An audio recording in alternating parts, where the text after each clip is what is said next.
Is the US at war with Iran's pistachios? So there's this viral post claiming to show a US-Israeli airstrike hitting a pistachio warehouse in Iran. Now, I did some digging and it turns out this structure is no longer a pistachio warehouse and likely had some military use. But the post reminded me of something. How for decades, the US has been holding back Iran's pistachio industry using sanctions, tariffs, and more. At one point, Iran was the world's leading producer of pistachios, but its position as the world's top pistachio exporter fell in the mid-2010s. It now supplies around 18% of the world's pistachio market, while the US, which was only introduced to the nut in the 1920s, now supplies 65%. So what led to that change? Well, after the Iranian Revolution in 1979, the US imposed sanctions on Iran, and then again in 1984, and again in 1996, and again and again. Over time, the sanctions did permanent damage, taking Iran's pistachio industry from being a world leader by a significant margin to battling for the top spot with the US and eventually falling far behind. So, US farmers and businessmen saw an opportunity to fill that vacuum. Like the Resnicks. Stuart and Linda Resnick are the owners of the wonderful company. Following the sanctions on Iran, the Resnicks bought thousands of acres of land to grow pistachios and other crops. By the end of the 1980s, they owned over 100,000 acres, and today,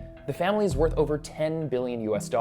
And the decades of tensions between the US and Iran have helped them secure their hold on the pistachio market. According to evidence provided in the 2025 documentary Pistachio Wars, the Resnicks have long backed anti-Iran and pro-Israel think tanks and lobbies that have pushed for more militaristic stances toward Iran. They also have ties to the Washington Institute for Near East Policy, which was founded with the help of AIPAC and has donated millions to the Israeli military through charities. With the US-Israeli war on Iran, there's naturally been an enormous impact on Iran's ability to trade and export pistachios.